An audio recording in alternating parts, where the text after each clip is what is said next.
Picked up by Westbrook. Westbrook on the return. Here comes Westbrook. He's got a lead. Here comes Westbrook. He gets by. Brian Westbrook going all the way. Touchdown, Eagles. Touchdown, Jackson Smith. The catch of the year. Rivers' throw is intercepted by Leonard. And the Jets are set up in the red zone. Deshaun Jackson gets a block. Are you kidding? Deshaun Jackson still not in, and now in for the touchdown, no flags. Welcome everyone to the Code Green radio show on WNJC 1360 AM. I am your host, Rich Wilhelm. Joining me tonight is a full house of writers and a very special guest. We have Craig Gorbanoff, Alex Hand, Frankie Vittorini, John Hazlett, Joe Perry, and Eagles running back himself, Kevin Monangai. You're going to hear about Kevin this year for sure. If you didn't watch him last year, he is a player to watch. The show, as always, is sponsored by Apollo Auto Sales and InterstateGreen.com. We will mention our other sponsors a little later in the show.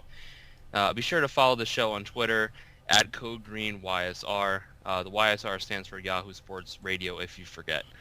Tonight on the show, we have some great topics, including the rise of Kevin Monangai himself, through his own words.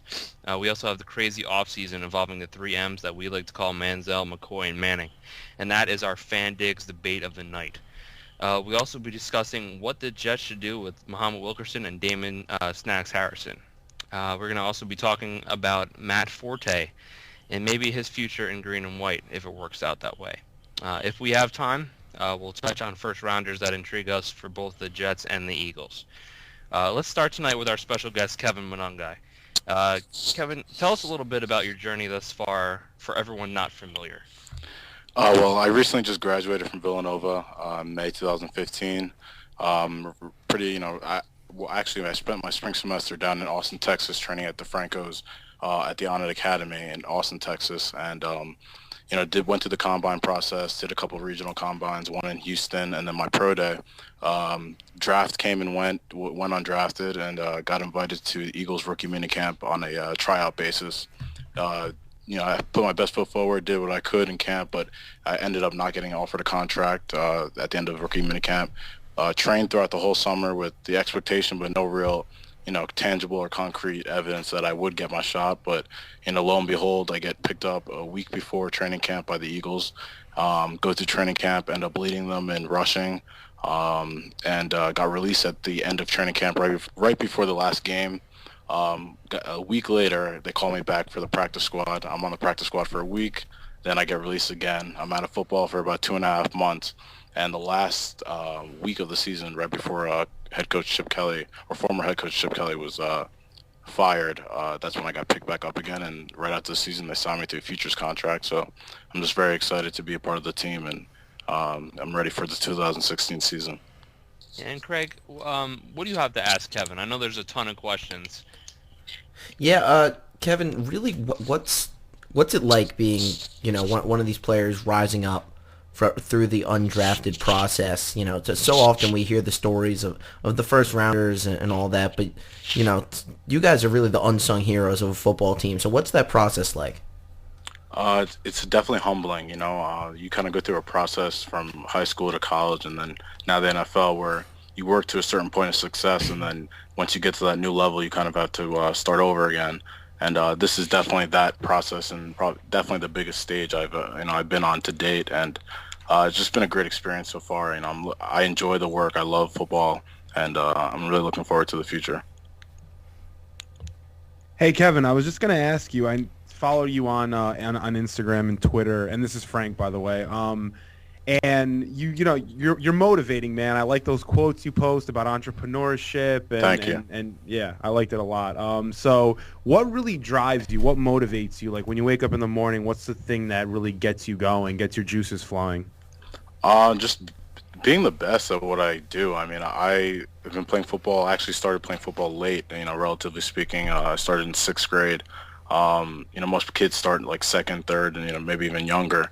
And I've always had a competitive nature. Like, I just love competing and the work that you put into something and then seeing it come to fruition. And It's just, I feel like in all aspects of life, if you can attack life in that manner, you usually end up on the right side of things. Hi, Kevin. This is Alex. Just a couple of quick questions for you. What was it like to actually be able to run and operate in the Chip Kelly offense while you were there? And now my second question for you would be, coming back with the Eagles organization, what do you expect from this new implemented West Coast hybrid offense? Well, it was awesome playing under Coach Kelly. I actually played in the same type of, schematically, I played in the same offense at Villanova. So in terms of a transition, I couldn't have been in a better offense. I just had to learn the language and the signals, and from there it was kind of, just like being in college again in terms of, knowing the plays and everything like that. But in terms of next year, I'm actually very excited because to date in high school, I ran a wing T offense, so it's very, traditional, old school kind of football. But this will be my first time playing in a West Coast offense. From what I understand about the running back position, you definitely have to be more of a receiver type, and I think that over the past year or two, that's been a part of my game that I really worked on and developed and will continue to develop. So I think I can do very well and will thrive in that type of offense.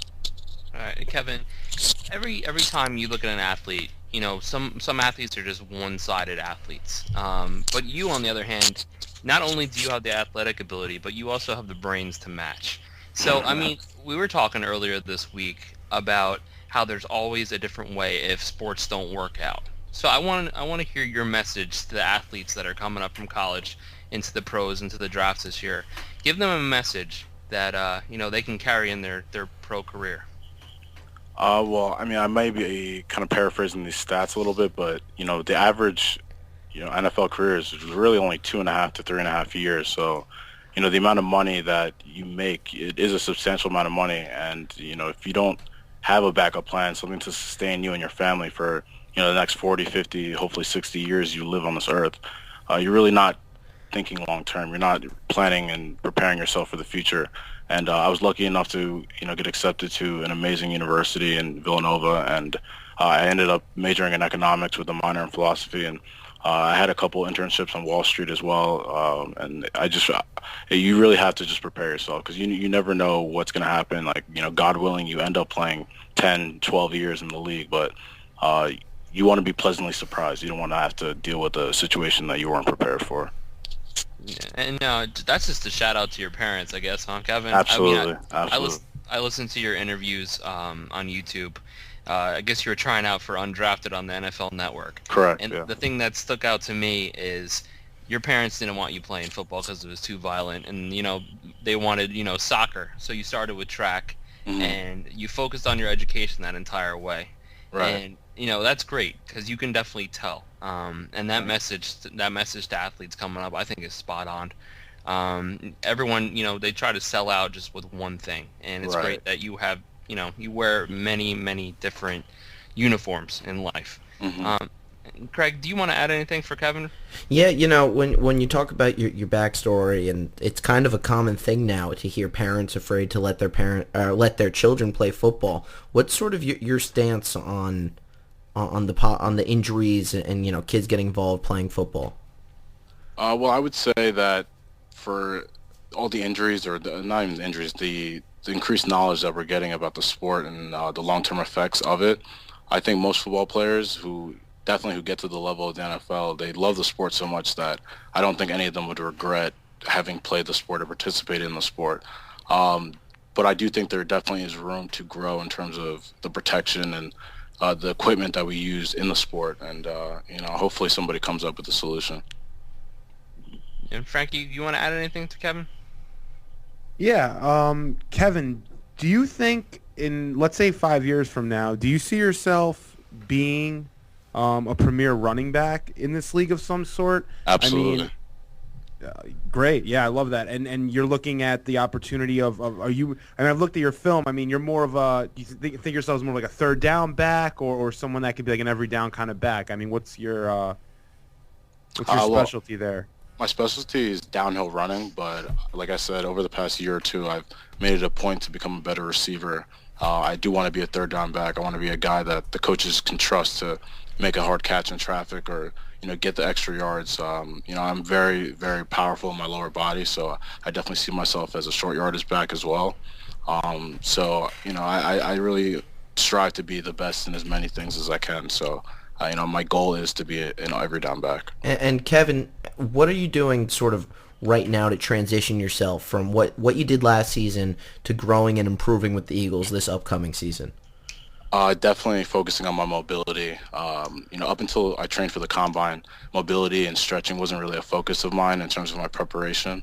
You can be as strong as you want, but if you can't move well, I don't think you're doing yourself a disservice. And Darren Sproles, who really took to me when I first got into camp, that was one of the things he told me. To play in the NFL, you just have to be able to move well and run well. If you can do that, then maybe things will work out for you like they did for him with him going into his 12th season. And that was going to be one of my questions, Kevin. Who on this Eagles team do you kind of rely on, bounce ideas off of? Who's kind of your role model and metaphorical big brother, so to speak?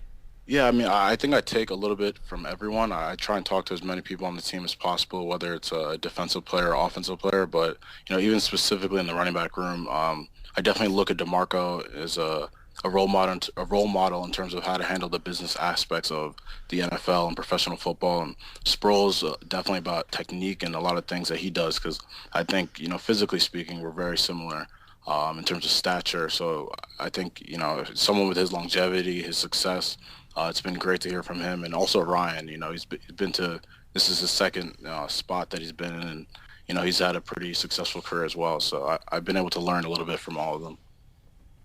All right, and Alex, since you are the Eagles guru among us, what do you have to add for Kevin?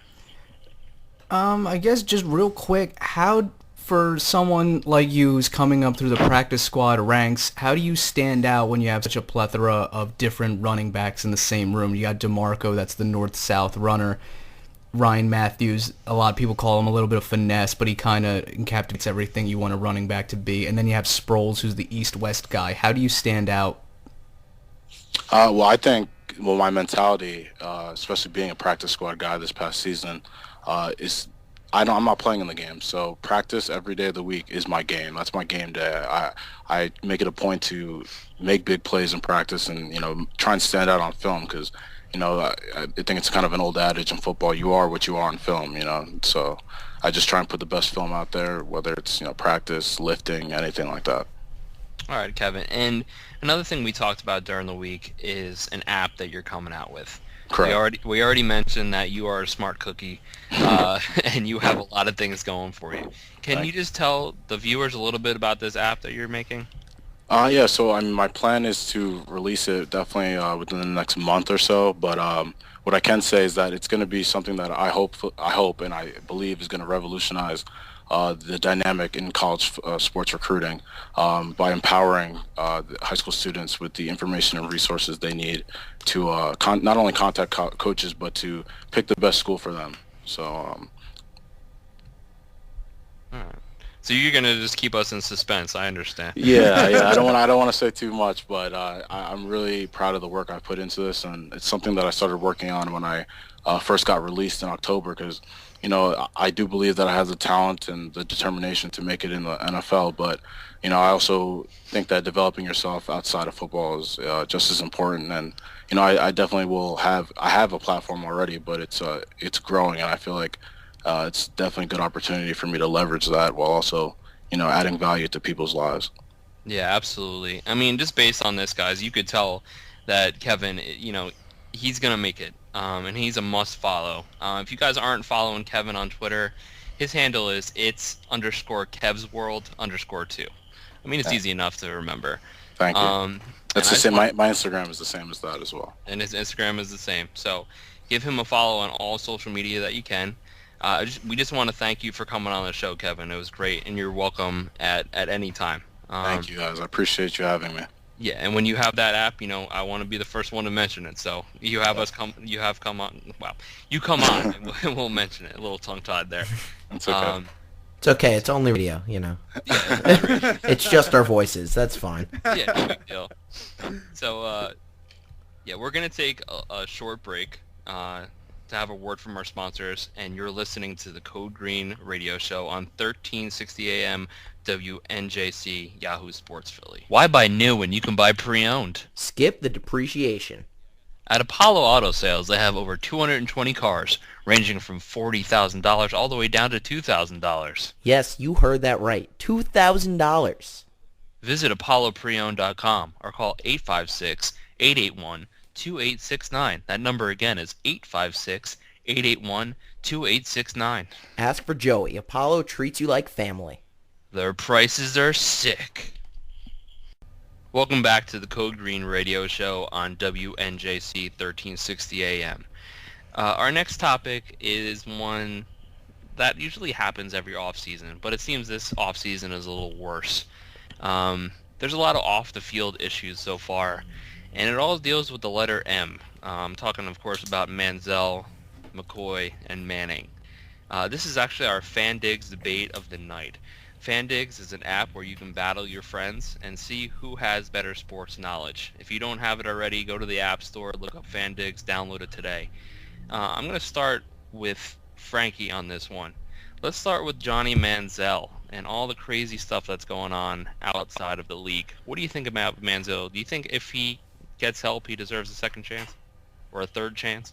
I'm actually glad you brought this up to me first because I have a lot of strong opinions on all of these guys. But about Manziel specifically, I just can't believe. I mean, coming out of college, you had thoughts that he was going to cause a little bit of issues in the NFL just because he was a partier at A&M and got into that, he was hungover for that quarterback camp or whatever.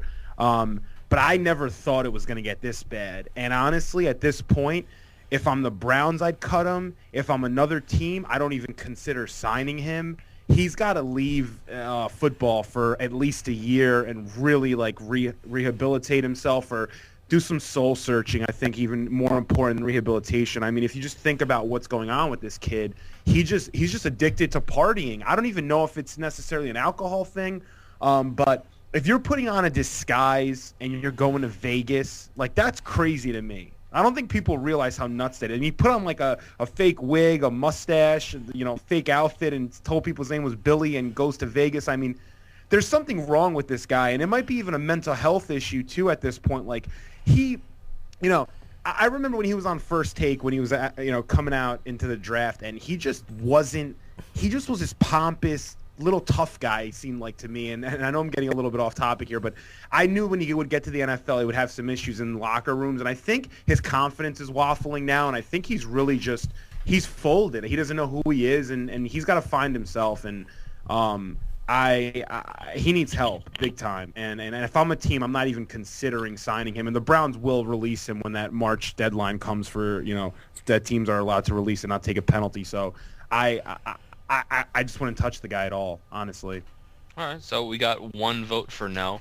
Actually, I'm going to jump in right now because I agree with you 100% on this one, Frankie.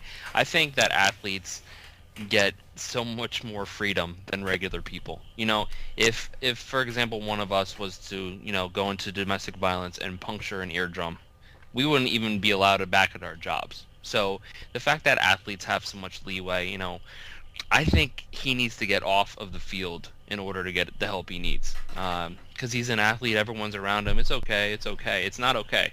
The partying aside, when partying turns to violence, that's when you need to step away.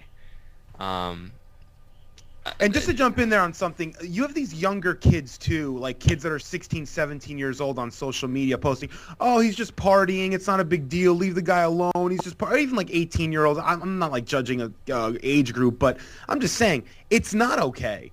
The guy went to rehab, came out, he's drinking on videos and stuff. It's not, it's not. This whole party generation, but Frankie, at the end of the day, he's a 21-year-old kid, and when it was just partying, when it was just going to a party, to me, that's not such a big deal. And maybe that's just, maybe I'm part of that party generation or whatever. But to me, that's not the end of the world. Where when it becomes a problem, when it affects your day-to-day life, that's really when we have a serious issue.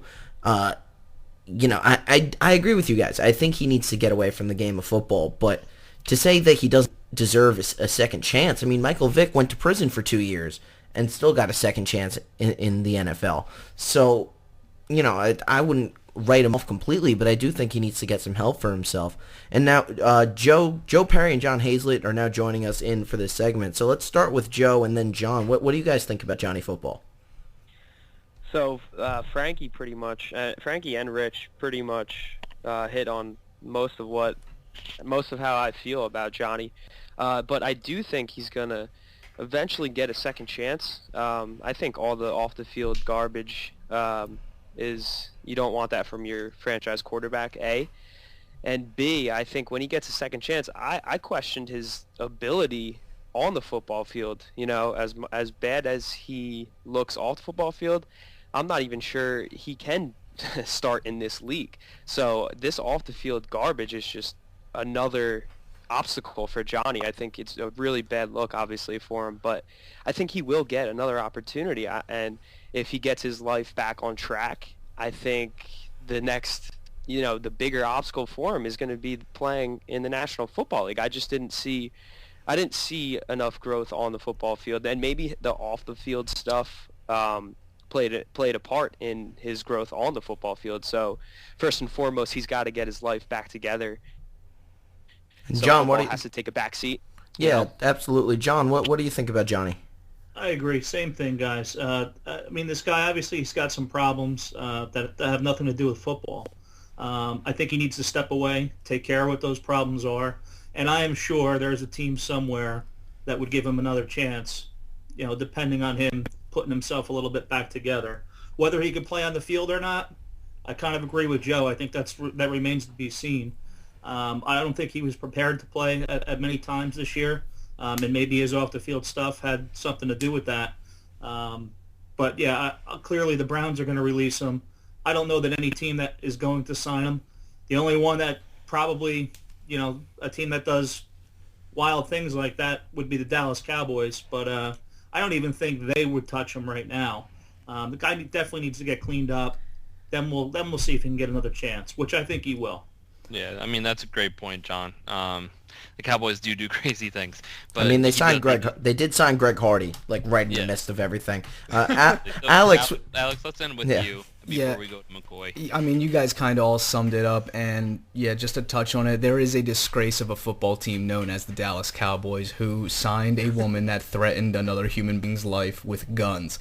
So as much as it would probably make sense for him to take a year off and actually go get the professional help that you all believe he truly deserves, Jerry's World is willing to sign $1 million contracts. Even if it's just a one-year prove-it deal, they are known to give contracts to problem players, and this should be no different. But if he continues to go the way that he does, there's a certain saying that I like to agree, that I lean towards. He's either going to overdose or find Jesus. Those are the only two options he has. Just to jump in real quick, I agree with that. And I think Dallas is going to go after RG3, which I think will deter them from going after Manziel here. If RG3 wasn't in the picture, I think you can get him a flight to Dallas right now. And just, a closing point. I feel like the majority of us think, or actually, yeah, we all think he needs to go clean himself up. Other people, think he can't play in the league. My personal take on it is that give him a year or two off, like Michael Vick when he went to prison. He will come back, and I think he has the athletic tools to succeed in the NFL. He was able to do some special things when he got the opportunity to play. Assuming he can clean up his off-the-field, issues, he should be okay at the NFL. Yeah, I mean, so we're pretty much split down the middle on this. Everyone agrees that he needs help, and then I think only me and Frankie said that he shouldn't play again. But you guys are just nicer than us, I guess. Anyway, we're gonna move on. He should have to earn his he should have to earn his keeps. That's all I'm saying. He shouldn't be granted anything. He should have to earn whatever's given to him at this point, because I wouldn't give him a spot, honestly. He'd have to do something to earn it for me. Yeah, absolutely. I agree with Frankie too. Yeah. All right. So, moving on to LaShawn McCoy, I know everyone's heard about it. There was this thing with police officers where they were assaulted. It was a fractured skull. Obviously, we don't know the full extent of what's going on. But, McCoy, he's always had some sort of mean streak in him. If it was in Philly, if it was in Buffalo, do you think that the atmosphere he's in right now affected him, or do you think it's something else, John? I don't know if it's the atmosphere he's in now. I think this situation has to develop a little bit before I can really give you a full opinion on it, to be honest with you. Let's see if he's charged with something, and we can kind of take it from there. But I don't think it has anything to do with, where he plays, or it has more to do with, I guess, who he surrounds himself with off the field. Good point. And Joe, what do you think? I think his nickname fits him perfectly. I think that's how he got his nickname of Shady. I think he's a shady guy, first of all. But, I saw that video just before of him in the club, and they said they think that's him with the red boxers on throwing a haymaker. So I don't know what kind of charges are going to be pressed on LaShawn, but he just doesn't come off as a nice guy to me. I know that doesn't really mean much in the NFL. Teams will take anybody, but I don't think it's the atmosphere. I think that this is just kind of who he is. Like you said, he's got a mean streak to him. Yeah, I mean, and the thing is, I don't know if it's going to go anywhere, considering he's posting on Twitter a day ago about Kobe Bryant. I don't think he's very concerned. But, Craig, what do you think about this? Yeah, I think it's interesting that certain players kind of find themselves in repetitive situations and nothing seems to come of it because of who they are. I think a lot of this, when you say, is it the situation he's in and where he's playing, Rex Ryan isn't exactly known for disciplining his players. He doesn't really have a problem with problem guys. Sometimes it works out, sometimes it doesn't. So I don't think that, him sort of being allowed to just be him in Buffalo is necessarily a good thing. And then in the manner in which he was shipped out of Philadelphia, I don't think helped his mean streak any at all either. So at the end of the day, I don't think anything will end up coming of this. A lot of times you hear about players getting into trouble and it usually results in nothing. But I do think him being under the coaching staff built in Buffalo certainly doesn't help his mean streak. Yeah, and Frankie and Alex, let's just end really quick. Let's do like 30 seconds each, and then we'll move on to Manning. Yeah, ahead, well, I mean, I think it's a lot of built-up frustration from what happened in Philly, and then the year he had in Buffalo this year. I mean, he only had 895 yards rushing, which was the lowest he had since 2012, and it's just he hasn't really developed into the running back that I think he envisioned when he was in Philly. So I think you see that he's just a frustrated kind of guy, and he's just going to take that out. Booze involved, frustration. The offseason's here, so he thinks he could let loose a little bit, and you'll get an incident like that. So it's just my take on it. Yeah, just to bounce off what all you guys have made a point of, I just want to start off by saying that he got into a fight with two off-duty cops. I feel, just me personally anyway, if these were two average Joes, I don't think this issue would be to the magnitude that it is. I think because they were police officers, this is a much more serious situation, as there are arrests and records that are pending in Philadelphia. But as far as stumbling into bars and being drunk and having the entourage and all the type of Deshaun Jackson, Michael Vick in his early days type thing, that's not good for your football team, especially when you have a player like Richie Incognito, who is, a free agent now, but has turned what seemed to be turning his life around for the organization and the Bills. It just doesn't appear good right now, and I think he just needs to figure out how he can get over this situation, whether it's fines or what have you, but he can't continue to do this. Okay. And just real quick, everyone, let's make a rapid round of this. Peyton Manning, he had his sexual, coming out from college, his sexual assault thing, coupled with his HGH thing. It's a hard year for Manning, to say the least. Do you think there's any validity that this ongoing saga will diminish his playing career? If you don't mind, I don't want to start with this. My biggest issue right now, obviously the allegations against him are absolutely atrocious if they are true, but in the case that it's just an allegation right now, we don't know all the facts, why is this coming out now?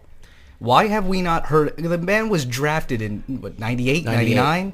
Why is this an issue on his 39th, 40th birthday coming up? Why have we never heard of this? Yeah, especially when he's been paired next to Ryan Leaf all of his That's life. sort of my take on it, too. It just seems ridiculous that it all seems to be coming out now as the man's getting ready to retire. It seems it would have happened earlier or later, but it's happening right now. It just seems a little far-fetched, someone trying to make a headline. Yeah, I agree with you. Can I jump in here 1 second? I don't, and please don't take this the wrong way, anyone. I don't want to be, I don't want to be looked at like a nut job here. I don't think the allegations are all that atrocious. I mean, he's a young kid. He's in a training room. I've been there before. I've played football. I've been there. Guys are, messing around the whole time. It's just like it's like a joke in there. Guys come in with their towels. They start taking them off. I mean, crazy stuff happens in training rooms. I don't condone any of it. I don't think it's. I think it's disrespectful, but it's not to the extent of a sexual assault that you would, like something that happened with Winston or something. It's not even close to that, and it's not even in the same category as that. I mean, people are blowing this up. It happened 20 years ago, which is ridiculous, and you guys just hashed that out. But the allegations aren't that crazy. He pulled his pants down. He was getting checked out. It's ridiculous. I'm not condoning it, but let's be honest here. It's not something that locker rooms, things don't happen like that. I mean, it's not sexual assault to me. I mean, I'm sorry for any women out there that might disagree. I'm not trying to be like, something controversial here, but I just don't think it's that crazy at all. I don't know. I just don't. Maybe I'm off base here. Maybe you guys can enlighten me in some way, but I just don't. I don't know what happened. It doesn't seem like, I don't know. Yeah, I'd like to jump in, and I'm going to follow up Frank right behind him. I 100% could not agree with you anymore. He put his butt in the trainer's face. Yes, it's disgusting. It's weird. It's weird more than anything, and it's gross. Yeah, it's very odd. Right. It's just weird, and it's odd. He's 19 years old, so it's just the timing of the story, like you guys said, it's bizarre. And Sean King, the guy who wrote the article from the New York Daily News, he didn't bring anything new to the table in that article. I read the entire thing, right? He cites the 72-page PDF court documents that were prepared by the woman's lawyer to make a case against Peyton. So, that's one side of the case there. It's just, he looks like he's out for blood when he wrote this. I'm not excusing Peyton at all for this, because it's weird and it's something you shouldn't do, but this was settled. There was a $300,000 settlement behind closed doors made already. So this isn't anything new here. I don't think it tarnishes his legacy. I think it's something that you go, oh, he was a kid and that happened, and that's disgusting and weird, but I personally never painted him out to be this golden boy. I just looked at him on the football field and thought he was a great quarterback. I know I'm the minority there, but I never even thought about his personal life while I watched him play football. That's just me. Yeah, I mean, I don't think you're the minority. I mean, when I was watching him, I just watched him play the game. And John, let's finish with you. I know you're gonna end this with a bang. What do you think about all this? Well, Peyton, and it's well documented to anyone that knows me, he's one of my favorite players of all time. What happened 20 years ago in college, I really can't comment on that, what I think. I question the timing like everybody else. Why is this coming out now? Why isn't something like this, why didn't this come out during the draft or right before the draft like we usually see stuff like this come out? So right when the guy's probably going to retire, I question that. And as far as the HGH thing,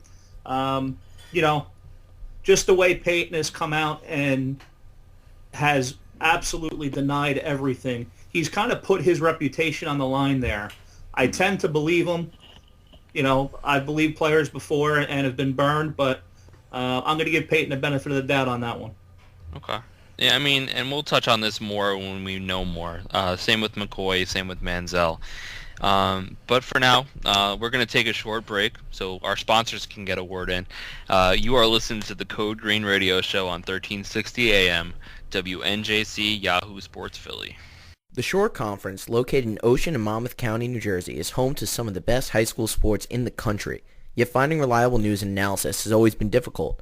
Not anymore. Head over to njsportsreport.com to stay up to date with everything in the Shore Conference, written by the fans for the fans. Hey Craig, have you heard about this new company, the Sports Gaming Association? No, who are they? Well, they host esports events, and they're starting their own sports news network online. You know how you're always telling me how great you are at Madden and NBA 2K? Of course, my game is top notch. Well, now you can prove it. Go to sportsgamingassociation.com and check out their schedule. They're adding new events every day. Oh yeah, I'm definitely going to check that out. You know, while you're at it, you can buy authentic jerseys there too. That way you can represent at your next event. They have events coming up in Milwaukee, Chicago, Philly, and Harrisburg, plus more coming soon. Check them out at sportsgamingassociation.com. Welcome back to the Code Green Radio Show on WNJC 1360 AM. I'm your host, Rich Wilhelm, and tonight I have Craig Gorbanoff, Alexander Hand, Frankie Vittorini, John Hazlett, and Joe Perry. We're gonna jump into Jets stuff right now. Two players that are prominent in the offseason for the Jets are Muhammad Wilkerson and Damon Snacks Harrison.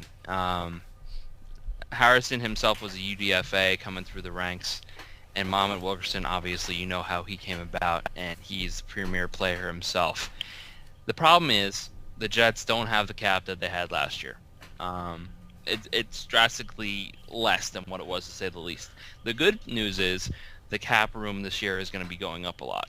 And there's a lot of cuts or, restructures that the Jets could do to accommodate both players.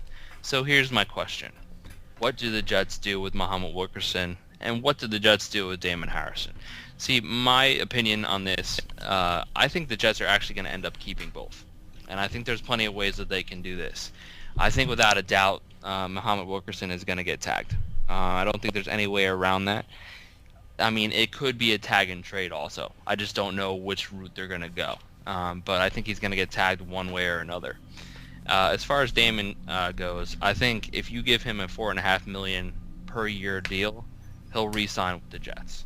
And I think there's plenty of room to do that. If you have to cut Antonio Cromartie, if you have to restructure DeBrickashaw Ferguson, cutting, Demario Davis, people like that, I think there's plenty of room to wiggle, and Big Mac is, the person to do it. And Todd Bowles, he has a nose for talent, and that's why Harrison is one of his favorites.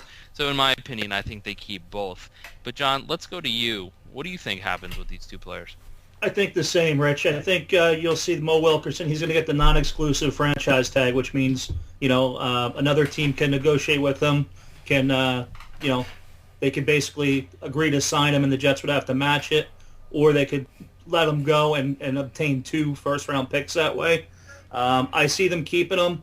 I see them possibly looking to trade him if the right deal's out there. I don't think that comes as any surprise. They were looking to trade him during the draft last year. If it goes the trade route, a team to watch with the 14th pick is Oakland. They got a lot of money under the cap. They could use a defender like Wilkerson. I think he would fit in there pretty well. My hope is that he is a Jet long term. And Snacks, I think it's imperative to sign Snacks. Like you said, Rich, you could definitely cut or restructure with Cromartie. You're definitely going to – there's no way DeBrickashaw Ferguson's going to be making $14 million next year. That's going to get restructured. You could cut Breno Giacomini at 3.8. That's going to clear up enough room for Snacks, probably close to it right there. That's the route I would go. Yeah, great point. And Joe, what do you think? Do you think the same way we think? Yeah, I'm on the same page as you guys. John just highlighted the salary cap moves that would have to be made to, work this out. But, I think the franchise tag is coming for Muhammad, and I think that it should. Maybe they work a deal out. Maybe they don't. They probably don't, but he's still under their control. I think it's imperative that they keep Snacks this offseason. Hopefully, they can do those moves that John highlighted and, give him the deal, because he's not going to be looking for a giant deal because, the 3-4 nose tackles don't break the bank. So I think it's possible that the Jets can retain Snacks. And if Denver showed you anything, defense is almost everything. You have an elite defense, you can win the Super Bowl. So, the Jets need a pass rusher too, but Snacks does a lot of good things, opens up a lot of holes for other players to make plays. Yeah, and Alex, from the fan on the outside looking in on this situation, what do you think the Jets should do? In my personal opinion, I feel the franchise tag is almost a punch in the face. I think it's very rude for one of your productive players to have to get that unless you're in your last resort and have no options. And secondly, why are five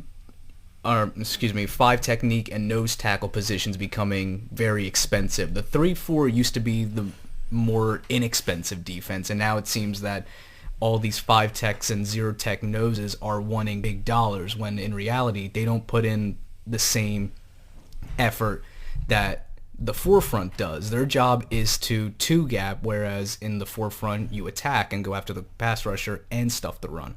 So it's really confusing from the outside looking in as to what they're really looking for, because it's a two-gap scheme, and they're asking for J.J. Watt money, and I know J.J. Watt's a 5-tech, but he does so much more, and as we all know.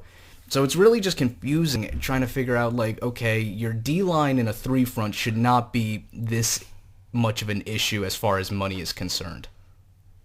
That's also a great point. Craig, what do you have to add? Yeah, I think a lot of it comes down to money. I think Muhammad Wilkerson is going to get franchise tagged, and that I think that more than likely he's going to end up either being traded or not back with the team the following season, because it shouldn't be this hard to get a deal done.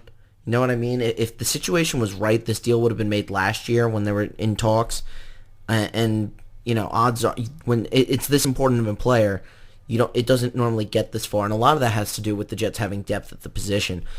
For Damon Harrison, I think it's a no-brainer to re-sign him, because I think you can get him for a cheaper amount of money, even with him being one of the best at the position, just because he's not a 3-down player. I mean, you don't see him on the field for all 3 downs on defense. He comes out, he rotates in and out. They do a lot of different packages in New York, and he's not always a part of what they're trying to accomplish.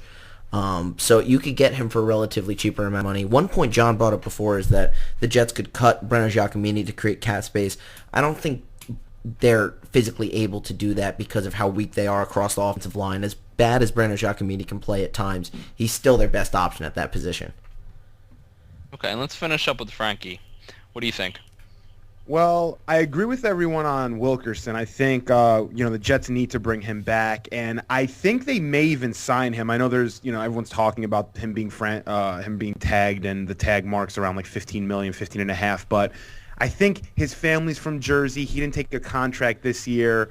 He loves the Jets. I think he might even sign a deal, like a 4 or 5 year deal. And I don't see him getting traded, but I think we should definitely bring him back. And I'm a Jets fan, so I would love for him to come back. I think he's great. Had 12 sacks last year. He did a great job. Hope he recovers from that fibula, because he broke his fibula. I hope that's a good recovery, and it seems like it's going fine. Damon Harrison, I disagree with everybody a little bit. Now, I know it's an uncommon opinion from a Jets fan, but I don't think it's imperative we bring him back. Again, the reason is, look at his sack numbers, and I know it's not he's a nose guards DT on the inside on 3-4, but he has 1.5 sacks in 3 years. He has a half a sack the last 2 years. I mean, this is a passing league.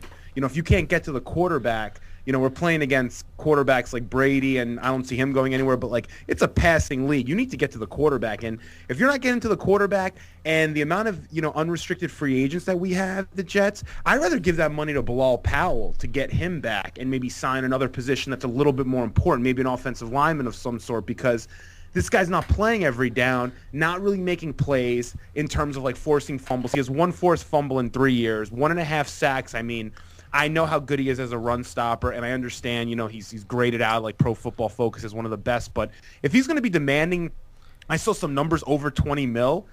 I'm looking elsewhere. I'll see you later, Snacks. Thanks for what you did, but we need to address other needs, and we need to Mm-hmm. make some plays on D and force some fumbles and get some sacks, because that's what's important. Not to mention we have Sheldon, who's going to be in a contract year this year. Yeah, so but Sheldon's a a immature, the person who he's not going to get top dollar because he gets into too much trouble. As much as he wants it, with him, though. You never know. He won't get it around the league, so he would end up coming back. I get what you're saying about Damon Harrison, but stats don't always tell the full story. He does a lot of things that don't show up in terms of numbers that really affect the flow of a game. Yeah, and he's a good leader too. Like, people in the locker room like him. He's a fun guy. He's a good energy. I like him, but I think if it's between him and Sheldon, I mean, like, committing to, and obviously Sheldon's a different situation. One guy is a first-round pick. It's different, but I would invest in Sheldon. You're going to get Snacks way cheaper than what you're hearing around the league. He doesn't command that kind of money for being a nose tackle. And if you're looking for a cheaper alternative as a 5-tech DN, you got Cedric Thornton 90 miles away. There you go. Yeah, I'm just saying, you have too many pieces, the Jets, to fill right now. If you look at their unrestricted free agent list, it's crazy. I mean, like, we need to just pick up guys to fill spots. He's filling an extra spot for us, Damon Harrison. I mean, in reality, if you have Sheldon playing every down and Wilkerson, I mean, we don't need him is what I'm saying. So I'd rather spend that money on, like, a third down back like Powell, you know? So that's just my take on it. Well, But Frank, the one thing I'll say about Sheldon, he's one failed drug test, I believe, away from missing an entire season. So yeah, that's extremely risky to lock up with him. So that's something to think about when you're talking about the long-term deal with Sheldon. good point. No, definitely. Well, I mean, guys, another thing that we're forgetting is, well, I mean, we're not forgetting it because we're about to talk about it, but there's plenty of guys in the first round that we could sub in for the players that we're losing. Like you said, there's tons of UDFAs. Not UDFAs. There's tons of free agents that the Jets have to sign. So I know you're looking at the list and you're saying it's overwhelming, but with the draft around the corner and free agency, I think there's a possibility that we can sign Snacks and still maintain the competitive nature that we had last year. And speaking of that, that's going to be our next topic. But right now, let's just take a quick break so our sponsors can talk about some great products. And you're listening to the Code Green radio show on 1360 AM, Yahoo Sports Philly. Why buy new when you can buy pre-owned? Skip the depreciation. At Apollo Auto Sales, they have over 220 cars, ranging from $40,000 all the way down to $2,000. Yes, you heard that right. $2,000. Visit ApolloPreowned.com or call 856-881-2869. That number again is 856-881-2869. Ask for Joey. Apollo treats you like family. Their prices are sick. The Shore Conference, located in Ocean and Monmouth County, New Jersey, is home to some of the best high school sports in the country. Yet finding reliable news and analysis has always been difficult. Not anymore. Head over to njsportsreport.com to stay up to date with everything in the Shore Conference, written by the fans for the fans. Welcome back to the Code Green radio show. As we were just talking about, the Jets have tons of free agents, and the draft is right around the corner. So, Frankie, since you were I think you were the most concerned about the amount of free agents the Jets had, who do you think we can use in the first round to help that pain of having so many on that list? Well, there's a couple guys I really like. One guy I don't think will be there when the Jets are picking at 20, but there is a guy, a running back, I really like. Whether he's going to be a first-round back, I don't really know, but he might even drop the second. But there's two guys I really like. One is Noah Spence out of Eastern Kentucky. Really interesting story. I'll do it quick because I know everyone's got their own. But, went to Ohio State, had drug issues with ecstasy. First time he claimed someone slipped it into his drink, failed again in September, claimed to have a problem, went to rehab, ended up going to Eastern Kentucky, 6'3", 250, monster off the edge. So smooth, so fluid. Whoever nails this guy or gets him, Noah Spence, out of Eastern Kentucky, is going to get someone that reminds me a little bit of when Justin Houston came out of Georgia, a guy who had some weed issues and dropped to the third round. I mean, Noah Spence is going to come in and he can be a monster. So if he falls to 20 for the Jets or even the Eagles, they're at 14. I mean, he can be a monster for either team. And I like running back Alex Collins out of Arkansas, just to give one guy. Reminds me of D'Angelo Williams. Love this kid. Think he's going to be a really good player. I think he's going to be better than Henry and most of the other running backs in the class. I think he's a sleeper. I wouldn't get him in the first round maybe, but if he drops towards the end, you could trade up or something. So I really like him out of Arkansas. All right, Craig, who do you have for the Jets in the first round? Well, the guy I would ideally like is Ezekiel Elliott, running back, Ohio State. I think he's a really complete back, and what he offers would fit the Jets' needs, but I just don't see him being there at number 20. Maybe they trade up, maybe they don't. At that point, I think you got to look at what they need is offensive line and a pass rusher. And Rich, I've actually come around to your train of thought. And I'm going to say Leonard Floyd, the linebacker out of Georgia. Stealing my guy, huh, Craig? I'm stealing your guy. I'm sorry. I thought I could come up with someone original, but to me, he makes the most sense at that position. But I'll throw another name out there. I think they could go tackle a Jack Conklin or a Taylor Decker if one of those guys is still around on board. The GM, Mike McCagnon, might think Leonard Floyd is a bit of a reach at 20, and maybe, a guy like Conklin or Decker might provide better value at pick 20. So me trying to put my GM shoes on, that could be the possible direction as well.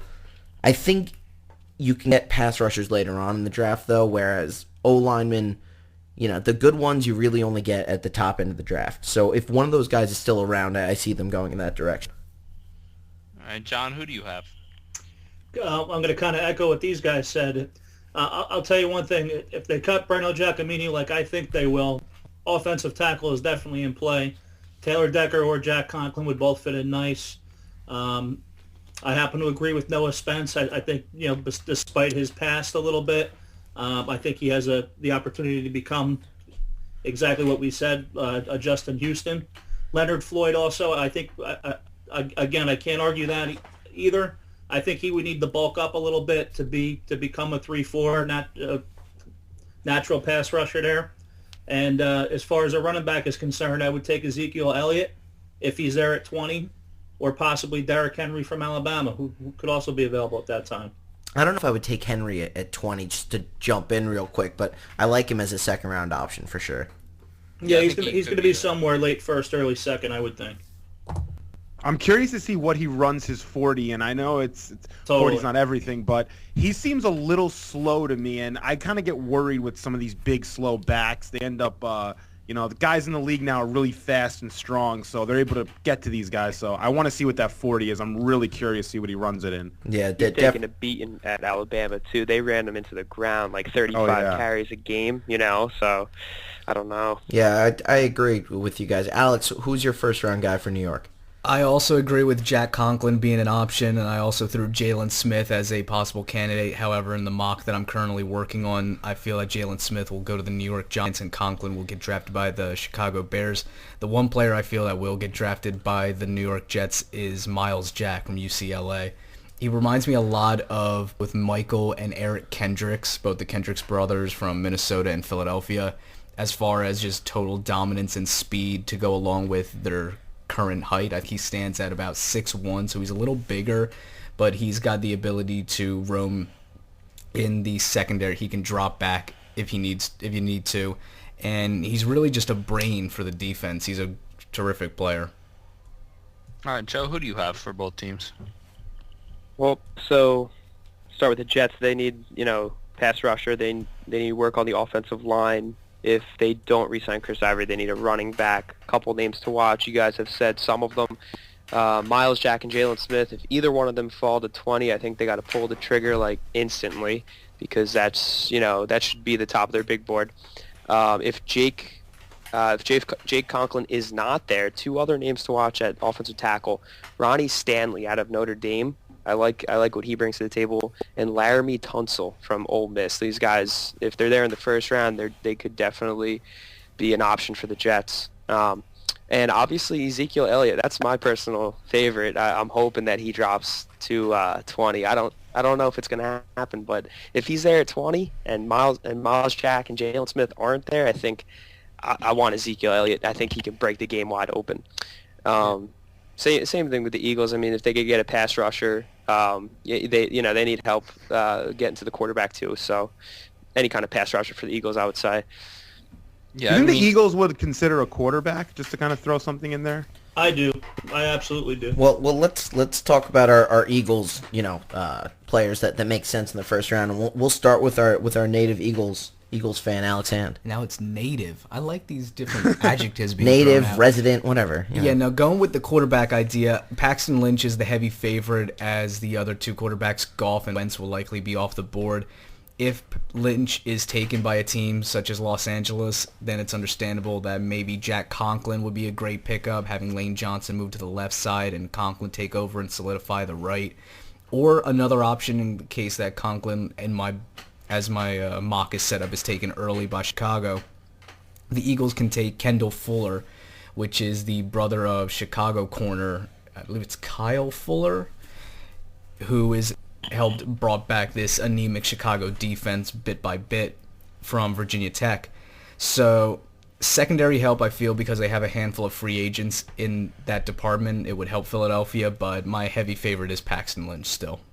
All right. I mean, and since Craig, you took my guy, let me just jump in. I think Reggie Ragland is a really good pick for the Jets if he falls. The Jets need a linebacker, Alabama prospect. You know, sometimes they pan out, sometimes they don't. And also, I think for the Jets, Taylor Decker would be solid on the offensive line. As far as the Eagles go, for some reason I just can't get off the name Jack Conklin. That's the only one that stays in my mock that I'm making right now. And as far as what Joe said, if for some reason Tunsil drops to 13, I mean, if I was an Eagles fan, I'd be doing backflips. Same thing goes for Ronnie Staley if he's there. If either of those guys fall somehow, some way, the Eagles need to jump on them without a doubt. Yeah, no, but I don't honestly think there's a situation in which either of those things happen. I'll throw a name out here that I'm sure I'm going to get laughed at and scoffed at, and Paxton Lynch I think is the direction in which the Eagles are going to go. But should he still be on the board, and maybe if the Eagles had re-signed Sam Bradford at that point, do you think a guy like Laquan Treadwell maybe? You stole my guy, Craig. Oh, John, great minds think alike. You totally stole my guy. Great minds think alike. To answer your question, Laquan Treadwell for the Eagles. To answer your question, if he's on the board by then and they have chosen Bradford as the quarterback, absolutely. I mean, why not? I think he brings a lot of values of a true number one receiver. And John, since I stole your guy like I stole Rich's guy, I'll let you elaborate. Yeah, I agree. One thing about the Eagles, I think there's a number of different ways they can go here. They can go quarterback. They can go wide receiver. They can go tackle. They can add help in the secondary. Myself, just thinking Doug Peterson being an offensive guy, offensive guys like to get their quarterback. If they decide to go away from Bradford and Paxton Lynch is there, I think that's a natural fit. Otherwise, hey, go get your wide receiver. And I think coupling him with Matthews and Aguilar and Huff, I think that would give the Eagles a very nice tandem there. Yeah, and Frankie, since I usually end on a roll, let's end with you and the Eagles. Let's I had a little too much caffeine today. I wish I had some. You know what? I think the Eagles should go defense. I think you guys have some young receiver talent. I don't think there's an issue there. You have Ertz, who I think's awesome. I think he's going to be the next best or top tight end. I love him. I think he's really good. I'd get that guy out of Alabama. Get that inside linebacker, Reggie Ragland. I would get him. I would get him to short things up. He's Alabama guy. He's tough. He makes plays in the backfield. He gets people pumped up. I think you got to get someone like that. I think Philly's got the outside pieces. I think they have good safeties. They have on the outside they're good. They're fast, but they need guys up the middle that are tough. And I think you put Reggie Ragland there from Alabama, who I think's awesome. I know it might be a little early 13, but they have him some places going 15, 18 of the Colts. So I would look at him. I like him a lot. One more name though, real quick, to keep an eye on for the Eagles: Robert Kimdishi out of Ole Miss. No, he is going to be an absolute stud, and if he's there, no, you don't want him. He is this year's Randy Gregory. I will leave it at that. Yes. I don't know, man. I like what I see on the film. Alex can be very, very definitive. And just to go off of Ragland, he's fat. Like a lot of Bama's guys coming out lately, so it's a no for both of those. What do they eat in Alabama? They're all fat out of cheeseburgers, generally. Well, the only thing there is the university, so it's all just college food, greasy fried food. But enough about the culture of Alabama. I think that's good. That's a solid ending point. A solid ending point. I mean, that's enough for the show in general. We're going to end with Alabama's fat. That could be our catchphrase for this week. But anyway, guys, that was a fantastic show. And everyone, our show is going to be on every Wednesday at 8. So I hope everyone tunes in next week, the week after that. And, spread the news. If you're on Twitter Our Twitter handle is at CodeGreenYSR, and the YSR stands for Yahoo Sports Radio. I was your host, Rich Wilhelm. Tonight I had with me Craig Gorbanoff, Alex Hand, Frankie Vittorini, John Hazlett, Joe Perry, and our special guest, Kevin Monangai, who is the Eagles running back, who is a name to watch this year. And remember, guys, bleed green or don't bother bleeding.